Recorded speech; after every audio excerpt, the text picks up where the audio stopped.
여러분의 기도 덕분에 잘 다녀왔습니다.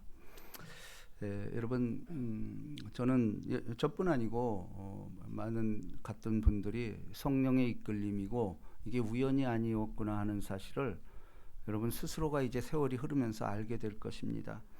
원래 우리는 5년 전에 예루살렘 그쪽으로 갔다 왔습니다. 그리고 코로나라는 것 때문에 못 가다가 예루살렘을 가기로 했는데 성령이 막으세요. 마치 바울이 아시아로 복음을 증거하려 할 때 성령이 막아서 마케도니아로 향하게 만들었습니다. 우리도 마찬가지입니다. 예루살렘을 가려고 인간이 계획했지만은 막으시고 서쪽으로 향하라고 말합니다. 그래서 터키와 그리스, 그러니까 유럽 쪽으로 우리가 다녀오게 됐습니다. 여러분, 이제 이 성지 순례가 사실은 가보면은 실망하는 부분도 많아요. 왜냐하면 예수님이 거닐던 곳, 그리고 목숨을 내놓고 쌓았던 우리 선지자들, 그리고 사도들, 수많은 그 발자취가 거기 녹아 있거든요. 그러니까 성지 순례를 처음 가는 사람들은 상당한 기대를 가지고 갑니다. 왜냐하면 거기 가면 더 내가 뭔가 깨닫지 않을까. 근데 의외로 이제 실망하는 사람들이 많습니다. 그 이유는 우리가 무슨 현상을 보러 가는 게 아니에요. 성지순례는 그야말로 고난의 행군이었어요. 옛날에 벌칙으로 내렸던 거예요. 성인들이 거닐던 그곳을 예수 믿으면서 죄를 지은 사람들이 맨발로 걷게 했던데요. 참회하고 그 다음에 회개하는 가운데 돌아와서 새롭게 살라라는 거예요. 그러나 우리는 예수 때문에 그것을 기쁘게 갈 수 있었다라는 겁니다. 그래서 성지 순례는 그야말로 여행이 아닌 순례의 길입니다. 근데 그럼에도 불구하고 그 순례의 길은 기쁨으로 가는 것이에요. 왜냐하면 우리 선조들이 다 그 길을 예비했어요. 그러니까 우리가 자식에게만큼은 고생을 안 넘겨주려고 그러잖아요. 그게 아비의 마음이거든요. 우리 선조들도 마찬가지예요. 선조들도 이 길을 너희는 찬양하면서 오라는 거예요. 내가 매일 기쁘게 순례의 길 행하면, 이게 맞습니다. 그리고 우리가 이 바울의 행적을 따라 갔다 왔습니다마는 사실은 그 진짜 수만 킬로를 그렇게 1차, 2차, 3차 여행, 그때 뭐 교통수단도 안 좋을 때고, 그 다음에 수많은 걸어서 다니고 이러다 보니 그야말로 강의 위협과 강도의 위협과 동족의 위협과 바다의 위협과 광해의 위협과 수많은 위협, 그리고 수고하고 애쓰며 여러 번 자지도 못하고 줄이고 목마르며 여러 번 굶고 춥고 헐벗었노라, 이렇게 바울은 고백하고 있습니다. 근데 우리도 그것을 갈 때, 야, 바울이 이렇게 고난을 어떻게 이렇게 갔을까? 근데 그렇게 생각하면 안 돼요. 바울은 오히려 최악의 경우, 옥중서신이라고 하는 빌립보서에 보면요, 기뻐하라라는 말이 제일 많이 나오는 게 빌립보서예요. 감옥 안에서. 여러분 성지순례 갔다 오면서 바울이 갇혔던 감옥 봤죠? 거기에 착고를 차고 그 추위와, 얼마나 추웠으면 바울이 자기 제자에게 편지를 할 때 겉옷을 좀 갖다 달라 이랬어요.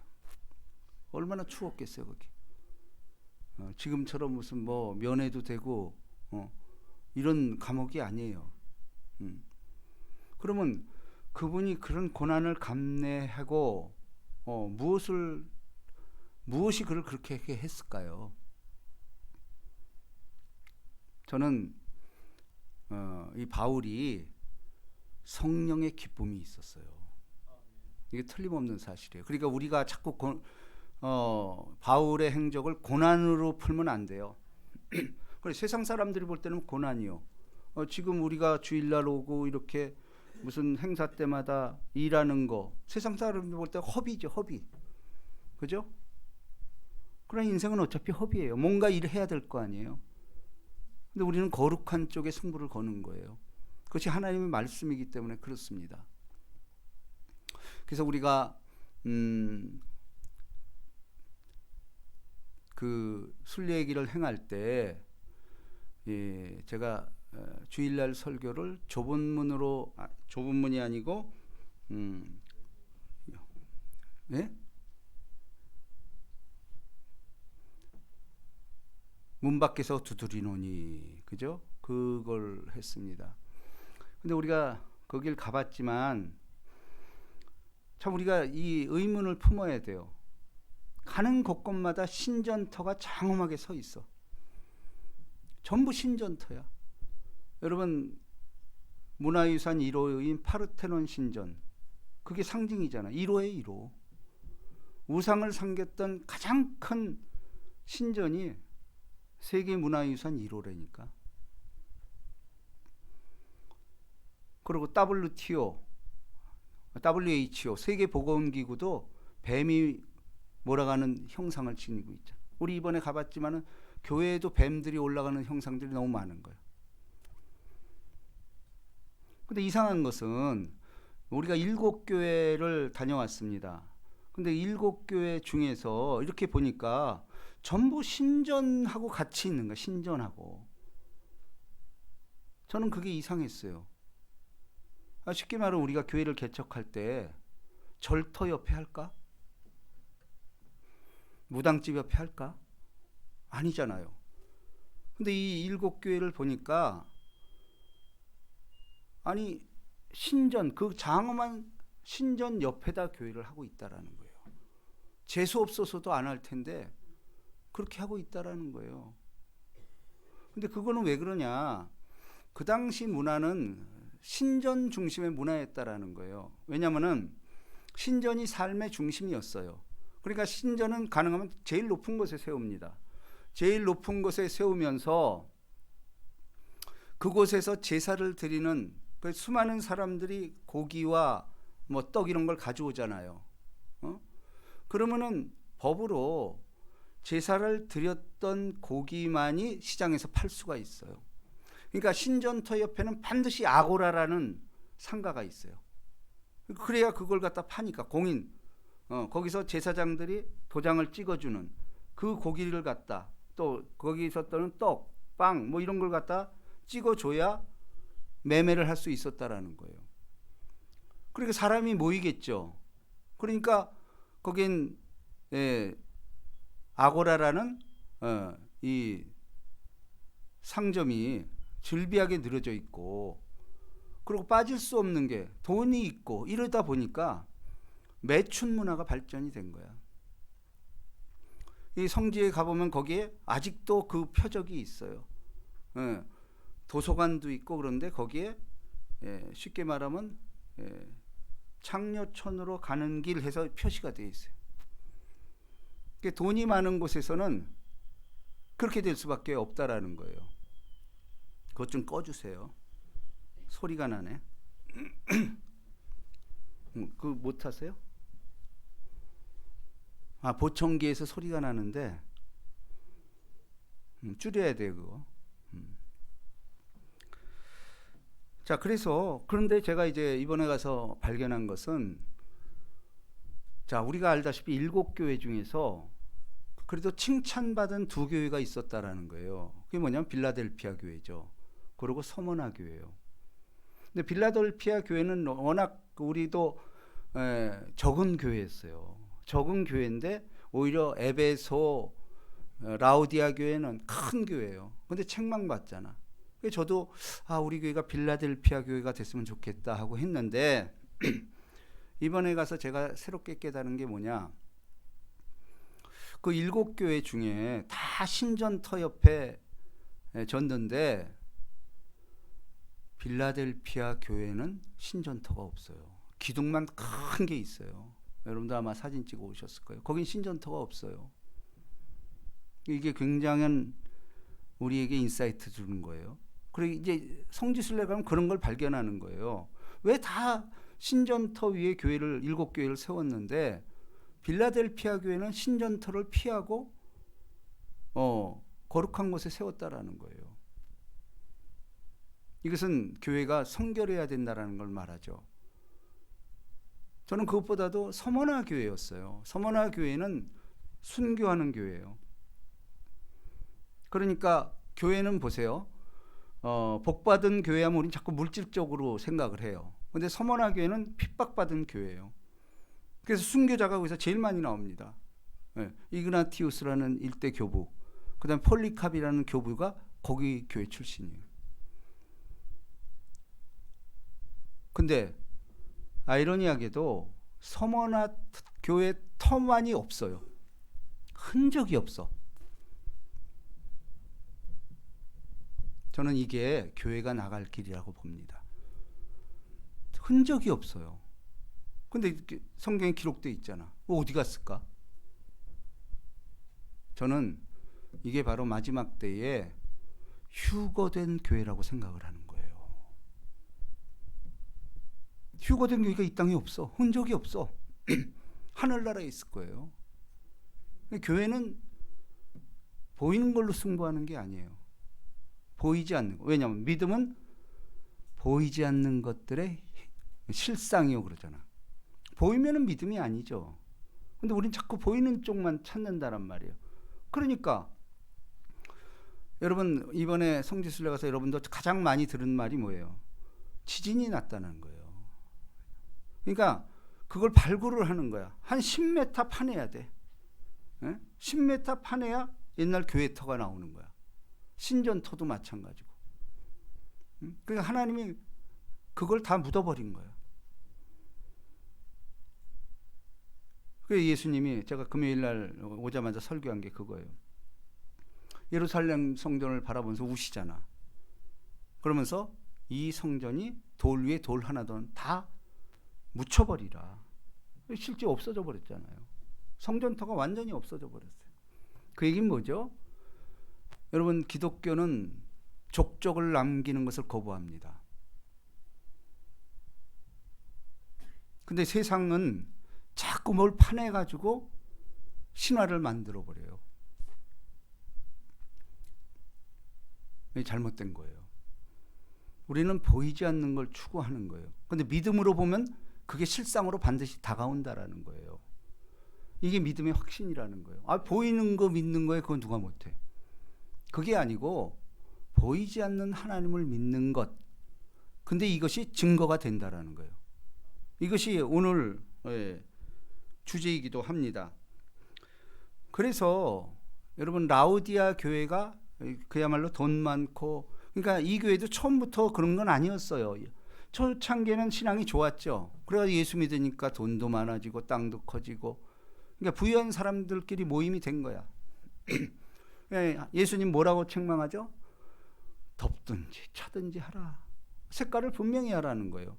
근데 미지근해. 근데 우리 거기 가봤지만 저 파묵갈레에서 뜨거운 온천수가 나와요. 그리고 저 반대편에서는 찬물이 나와. 찬물과 뜨거운 물이 만나는 그 지점에서 교회를 세운 거예요.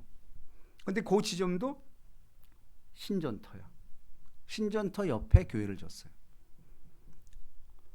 그 사람들이 무슨 도덕적으로 잘못한 게 없어요. 그냥 경건하게 믿는 거예요. 근데 예수님이 뭐라고 그러는지 아세요? 내가 문 밖에서 문을 두드리노니, 이렇게 말하고 있어요. 이 말이 굉장히 중요한 거예요. 예수님이 문 밖에 있는 거야. 교회 밖에 있다라는 거예요. 그럼 왜 그렇죠? 쫓겨낸 거야 사람들이. 왜? 등 따시고 배부르고 이제 주님 없어 살만한 거예요. 그러니까 좀 나가 계세요. 저 좀 누립시다. 이런 마음이 있어요. 그 주님이 이걸 성경에 기록한 이유는 내가 문 밖에서 문을 두드리노니, 기회를 주는 거예요. 근데 우리가 안에 기름이 차 있으면 그게 안 들려. 오늘 한국교회 현실 아닐까 이거? 코로나 이후로 절반이 줄었어요 지금. 아니 근데 절반으로 줄었다 안 해. 왜냐하면 비대면으로 드리고 있대요. 이게 죽은 믿음이죠. 그것은 바로 예수님을 문 밖으로 쫓아낸 행위예요.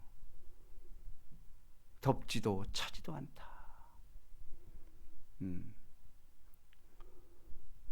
근데 그 당시 라우디아게 사람들은 더운 물 찬물이 나오잖아요. 그러니까 오늘날로 말하면 온수 냉수를 같이 쓰는 거야. 그 시기에 그렇게 쓴다라는 게 그 부유한 집에서만 하죠. 근데 하나님은 그걸 싫어하는 거예요. 왜? 그러니까 하나님은 안 찾는 거야. 그냥 문 밖에 계신 거야. 뒷방 늙은이 쫓아내버리고 자기들끼리 파티하고 있다라는 거예요. 이것이 무서운 저주입니다. 그리고 제가 두 번째 수요일 날 설교할 때 이제 지금은 우리가 거울을 못치 힘이 하나 그때는 얼굴과 얼굴을 대하여 볼 것이요.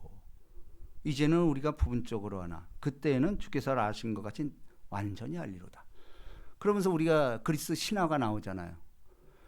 우리 수많은 우리가 참 그 역사책에서 그리스 신화가 안 나오는 게 없어요. 왜냐면은 여러분 지금까지 발행된 것 중에 성경이 제일 많이 팔렸어요. 그렇죠. 이건 게임도 안 돼.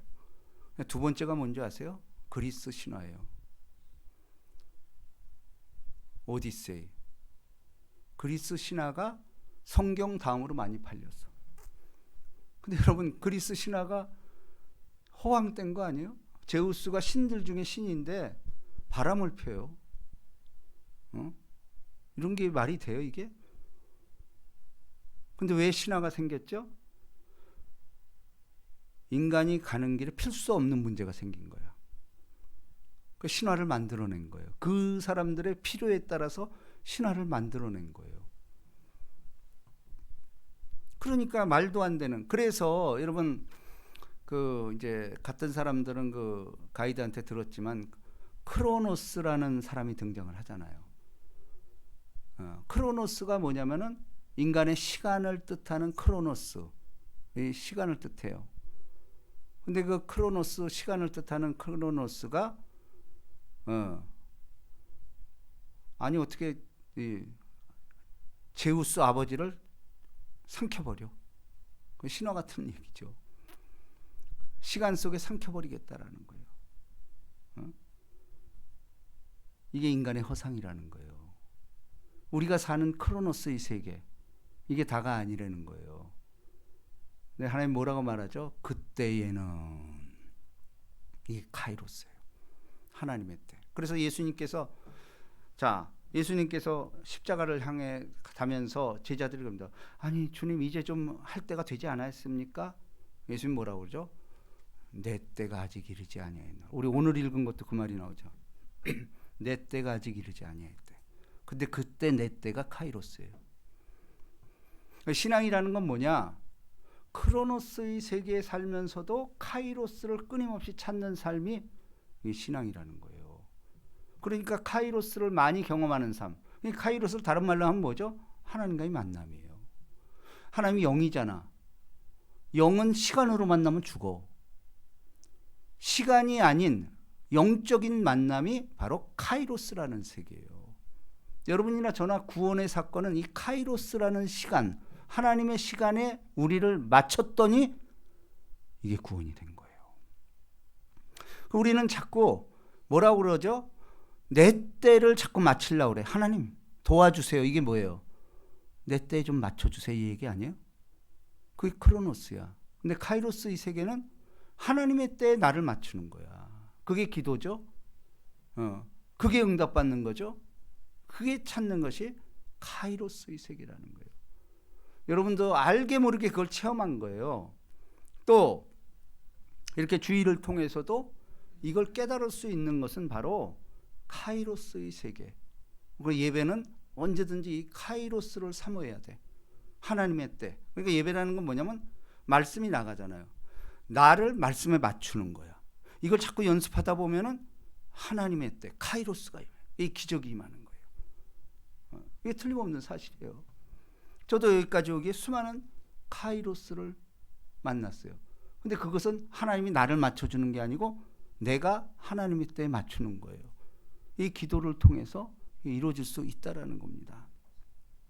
자, 오늘 본문 말씀 봅니다.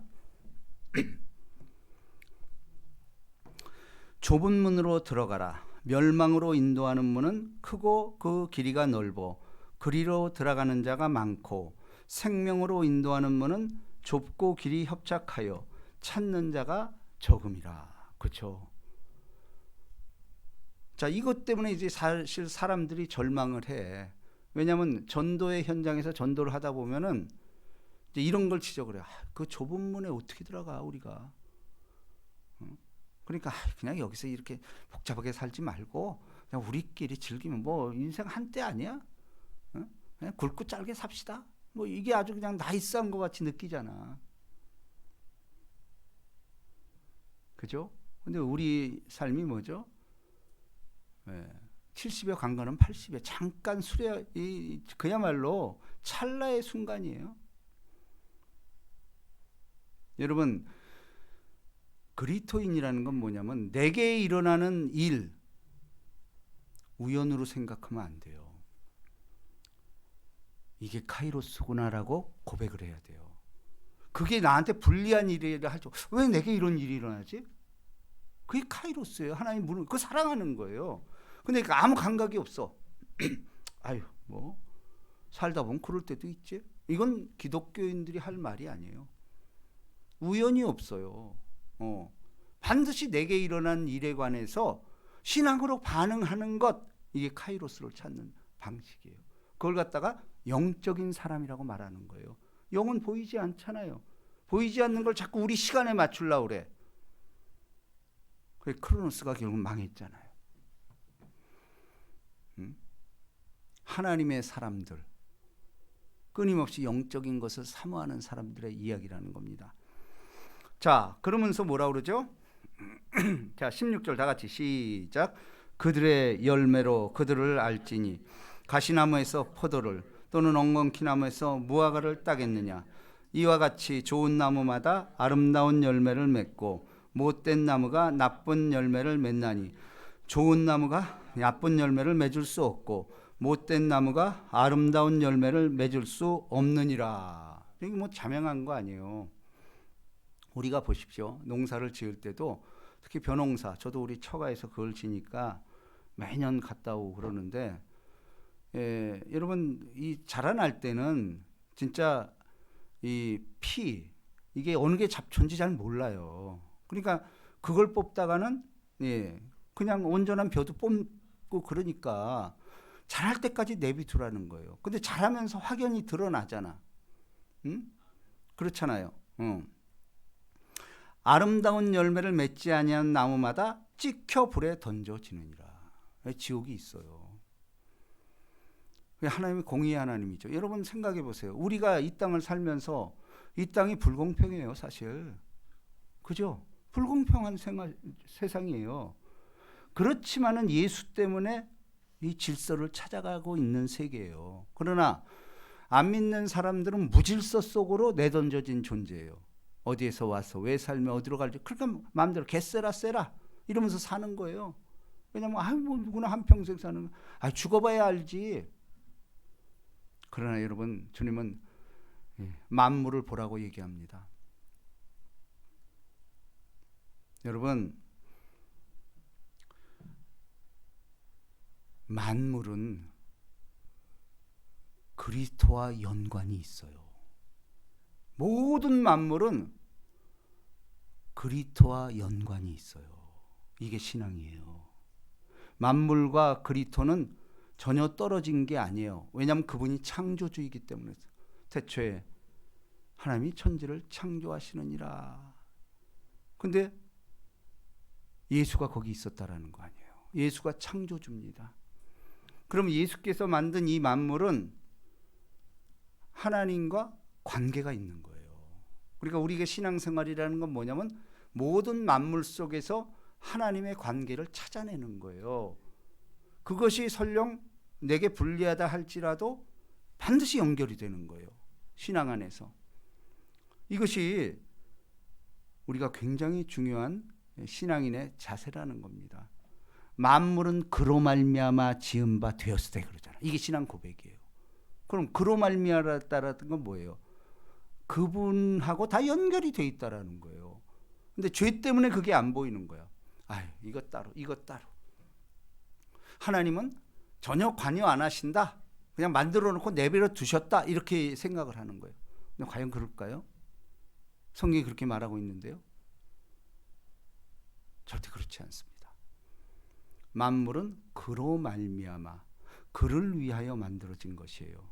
그렇기 때문에 우리는 예수와 붙잡고만 있으면 만물이 우리에게 복종하는 거예요. 그러니까 땅을 정복하라, 다스려야 땅에 충만하라. 이렇게 얘기를 하고 있잖아요. 여러분, 그러고 자, 이제 오늘 중요한 말씀입니다. 결론의 말씀이 20절입니다. 자, 다 같이 한 목소리로 시작. 그러므로 그들을 열매로 그들을 알리라. 자, 이번에 우리가 성지순례를 가면서 항상 의문을 품어야 돼요.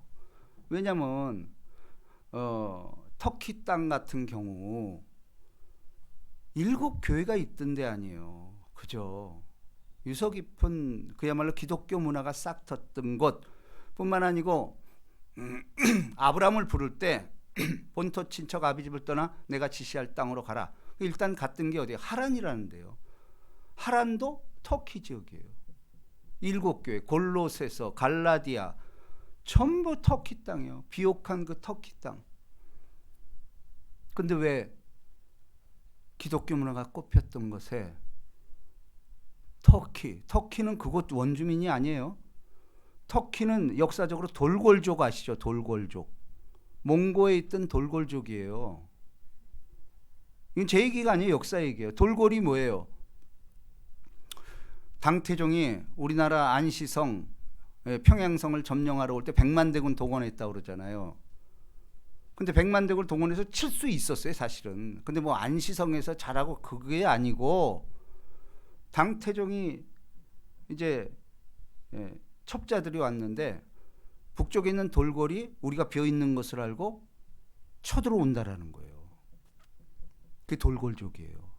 그래가지고 당태종이 급히 쌓아보지도 못하고 철수한 거예요. 이거 역사 얘기예요. 돌궐이 뭐죠? 징기스칸의 후예 그쪽이요. 그쪽. 그러니까 이 사람들은 기마민족이니까 힘이 세고 그야말로 야만족이죠.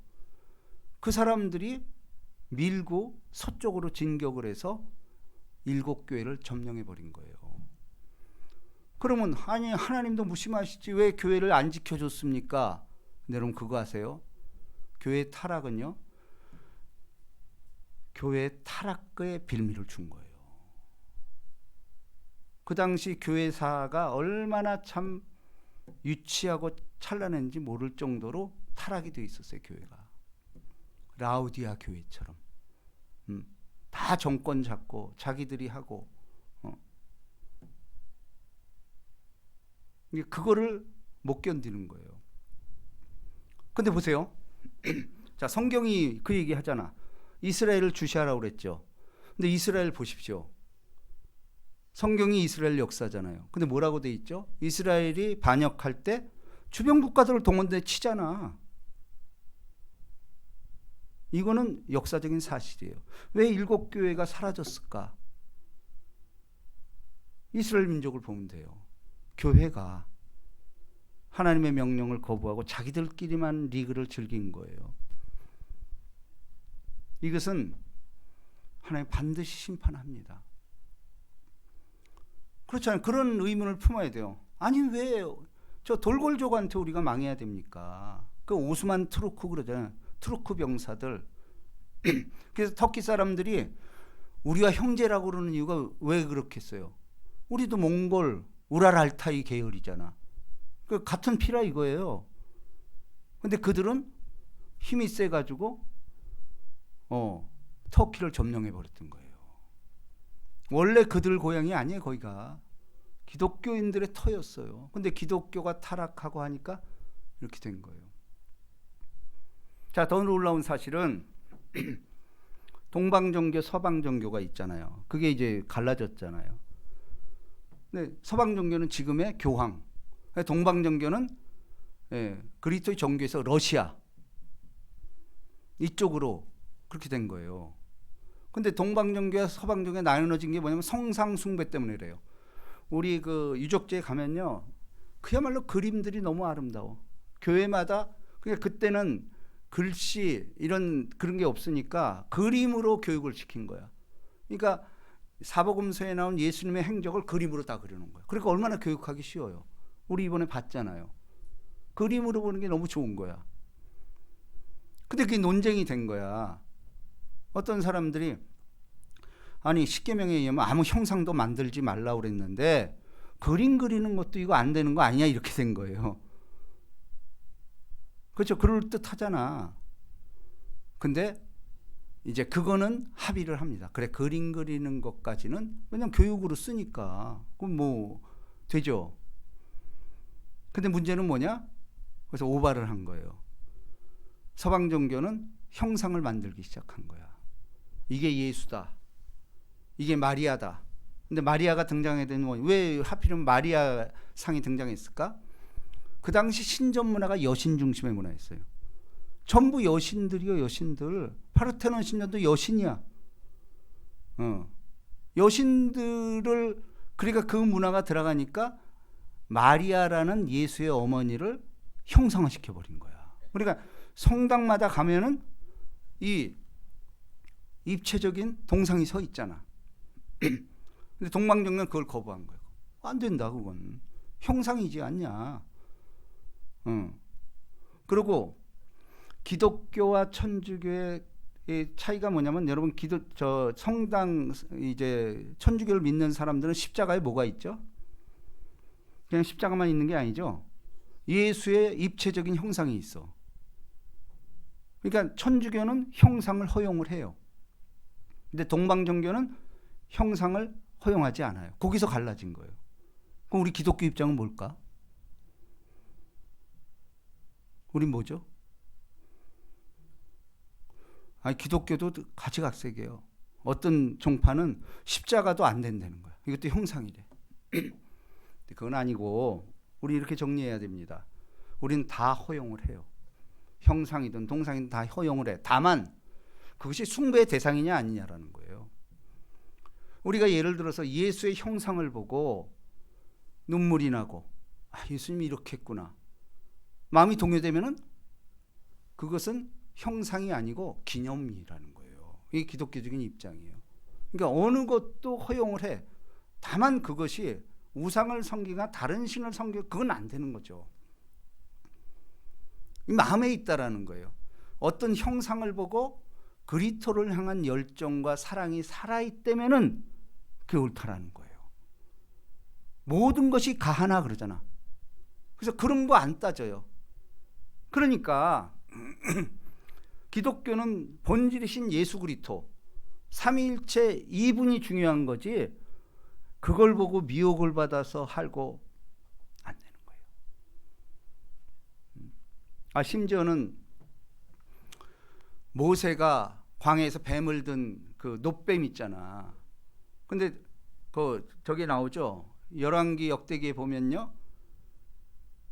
모세의 그 놋뱀을 가지고 있잖아. 그 800년 동안 보관하고 있었다라는 거예요.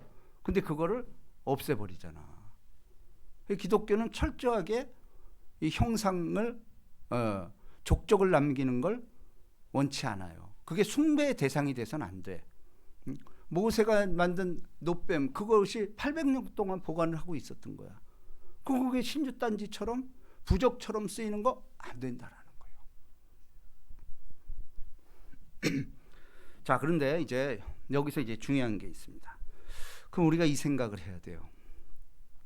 지금 이스라엘과 지금 전쟁 중이잖아요. 근데 지금 심각한 겁니다. 제가 지난주 설교도 얘기했지만은 안식일 날 벌어졌어요. 근데 제가 찾아보니까 안식일 날 2번 정도 공격을 했어. 근데 제가 성지순례 가서 인터넷 뉴스를 딱 보는 순간 이스라엘의 공습이 시작됐는데 이스라엘도 안 하던 짓을 한 거야. 안식일 날 공격을 해버렸어. 자기도 안식일 날 당하니까 안식일 날 공격했다고. 이건 이스라엘 역사에 없었어요. 그렇지. 이에는 이, 눈에는 눈, 율법으로. 이제 한 번 이게 통과되면은, 그래서 오늘 제가 아침에 이렇게 그걸 보니까, 뉴스를 보니까 지금 전 세계가 요동하고 있어. 팔레스타인을 지지하는 세력과 반유대주의가 지금 미국에서조차도 지금 뭐 난리예요. 전 세계가 지금 이 양분이 돼 있어요, 지금. 그런데 안식일 날 일어나지 않게 조의하라 예수님께서 친히. 근데 이제 지금 이게 깨졌어요. 그러면 이스라엘은 안식일 날 아무것도 안 하잖아. 그걸 맛만 본 거야. 대규모로 러시아 같은 데나 중국에서 안식일 날 완전히 쑥밭을 만들 수 있죠. 그 생각 안 하겠어요? 이미 안식일 날 공격을 했고, 근데 이스라엘도 안식일 날 공격을 했어, 이번에. 이제 불문율이 깨져버린 거예요. 근데 그 다음에 또 뭐가 있죠? 겨울에 일어나지 않을까 조심하라. 아직 겨울은 11월부터 겨울이에요. 3월까지가 이스라엘은. 그래서 앞으로 이 겨울을 우리가 조심해야 됩니다. 지금 이스라엘도 그 네타냐후라는 사람이 자기 정권의 위협을 받기 때문에, 그 오늘 보니까 토니 블링컨이 유대인입니다. 토니 블링컨 국무장관이 다 유대인이에요. 근데 이번에 설득하러 갔는데 빈손으로 왔잖아. 말을 안 듣는 거야. 휴전해라, 중재해라 그랬더니 안 된다는 거야, 네타냐후가. 그 빈손으로 갔어요 지금. 그러니까 미국 내에서도 이게 막 찬반이 들끓는 거예요. 우리가 이걸 굉장히 주시해야 됩니다. 지금 우리가 그런 시대를 살고 있어요. 근데 제가 오늘 얘기 드리고자 하는 거는, 여러분 놀랍게도 여러분 푸틴이라는 사람이 있잖아. 아무리 봐도 푸틴 나쁘죠, 그죠? 진짜 생긴 것도 좋지 않잖아요, 그죠? 또 북방에서, 성경이 말해 있듯이 북방에서 내려온다 그러는데 그게 중심이에요. 근데 문제는 뭔지 아세요? 푸틴이 블라드미르 푸틴 그러잖아. 블라드미르가 뭔지 아세요?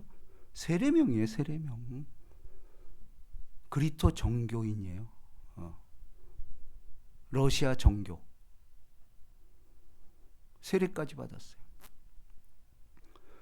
그러니까 보세요. 원래 그리토 정교가 러시아에서 흥행을 했어. 근데 그리토 정교가 흥행이 됐을 때 이 사람들이 다 정권을 잡고 파티를 하고 날마다 패션쇼를 하고 교회사에 기록되어 있어요. 거기서 무신론자들 공산주의가 일어나서 볼셰비크 혁명 2천만 명 대학살이 일어난 거예요. 그러니까 교회가 타락할 때 하나님은 가만두지 않아요. 옆에 세력을 쳐서 다치게 만들어요. 그게 현실 아니에요. 그런데 여러분 이제 조금 역사를 아는 사람, 보리스 옐친이라는 사람이 등장을 했잖아. 그죠? 그래서 개혁 개방.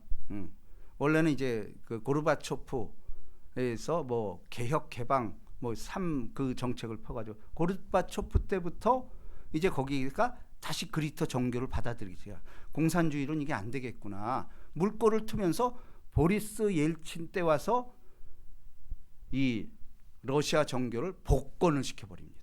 보리스 옐친 때에 일어난 거예요. 그리고 그 뒤를 이어서 이 푸틴이 러시아 정교 세례를 받고 등장을 했다라는 거예요. 여러분 이거 조심해야 돼요. 뭐 푸틴이 무신론자가 아니에요.